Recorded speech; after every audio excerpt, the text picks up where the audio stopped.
Assalamualaikum warahmatullahi wabarakatuh.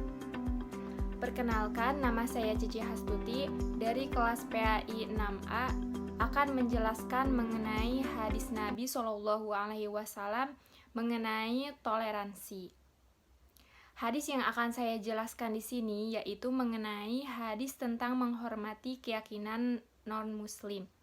Islam sendiri mengajarkan kepada umatnya untuk menghormati keyakinan non-muslim, sebagaimana sabda Rasulullah SAW.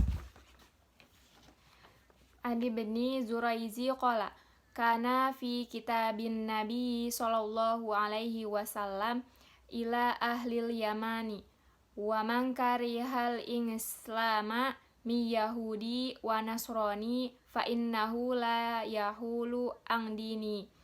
Wa alaihil zizyah ala kulli halim dzakaru wa unsa huru wa abdu. Adapun terjemahan dari hadis tersebut adalah dari Ibnu Zuraiz. Ia berkata, di antara isi surat Rasulullah SAW kepada penduduk Yaman adalah, siapa di antara penduduk Yaman Yahudi Nasrani yang tidak mau masuk Islam, maka dia tidak dihalangi menjalankan keyakinannya, akan tetapi ditetapkannya jizyah atas setiap orang yang berakal, laki-laki, perempuan, merdeka, ataupun budak. Hadis riwayat Abdur Razak. Hadis di atas memberikan pelajaran bahwa Islam sangat menghormati keyakinan yang dianut oleh setiap orang. Islam mengajarkan kepada umatnya untuk menghormati keyakinan non-muslim. Landasan keyakinan ini berdasarkan dari kepercayaan bahwa tidak benar ada orang atau suatu golongan yang berkeras memaksa kehendaknya sendiri kepada orang atau golongan lain.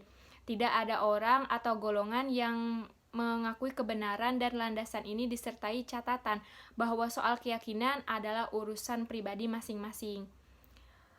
Tidak ada paksaan dalam memeluk agama Islam, sebab agama atau keyakinan itu berkaitan dengan hati. Hati seseorang tidak bisa dipaksa meyakini keimanan tertentu. Hanya saja, kalau dalam negara Islam terdapat sejumlah penduduk yang tidak mau memeluk Islam, maka mereka diwajibkan untuk membayar jizyah. Jizyah ini merupakan sejumlah dana yang dibayarkan kepada pemerintah Islam karena jaminan perlindungan yang diberikan dan sekaligus untuk menghapus kewajiban jihad dari pundak mereka. Penetapan jizyah bukanlah untuk mendudukan kaum non-muslim sebagai warga kelas 2. Akan tetapi kedudukan mereka itu tetap sejajar dengan kaum muslimin yang lain. Begitu pula hak dan kewajiban mereka juga memiliki kedudukan yang sama dengan orang-orang muslim.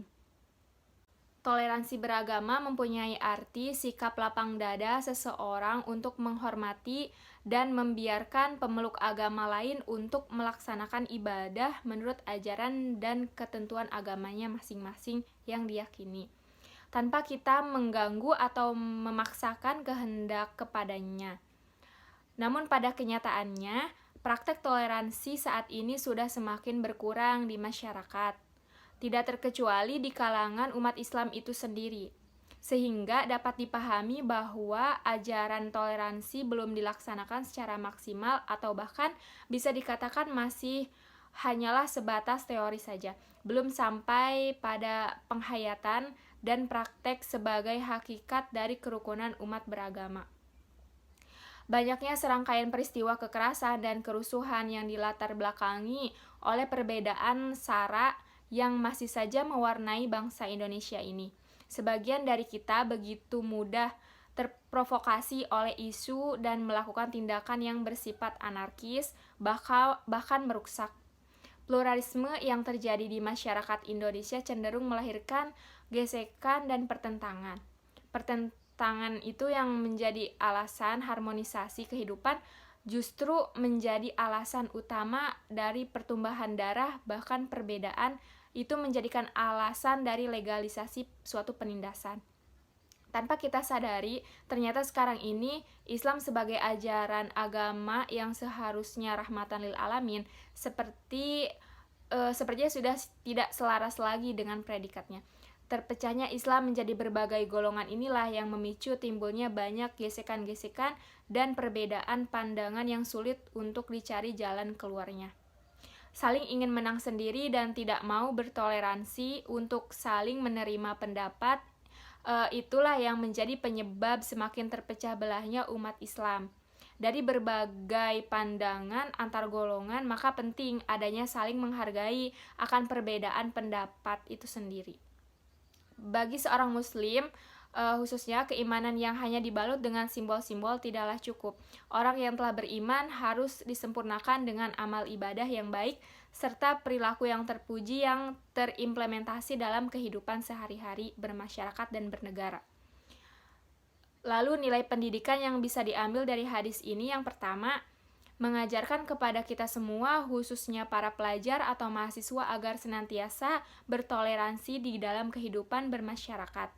Contohnya yaitu dengan bersikap menenggang, menghargai, membiarkan, dan menghormati suatu pandangan kepercayaan yang berbeda atau yang bertentangan dengan pendirian diri sendiri, sebagaimana yang sudah didefinisikan oleh para pakar terdahulu. Kemudian yang kedua, Islam merupakan agama yang menjadikan sikap toleransi sebagai bagian yang terpenting.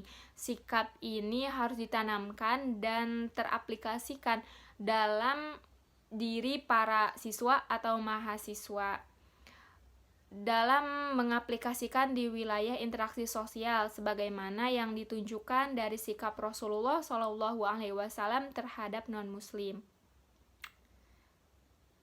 Dan yang ketiga yaitu sikap toleransi dalam beragama adalah menghargai keyakinan agama lain dengan tidak bersikap sanskritis atau dengan menyamaratakan keyakinan agama lain dengan agama Islam itu sendiri. Dan lebih dari sikap toleransi tidak dapat dipahami secara terpisah dari bingkai syariah. Sebab jika terjadi maka akan terjadi kesalahpahaman makna yang mengakibatkan tercampurnya antara hak dan yang batil.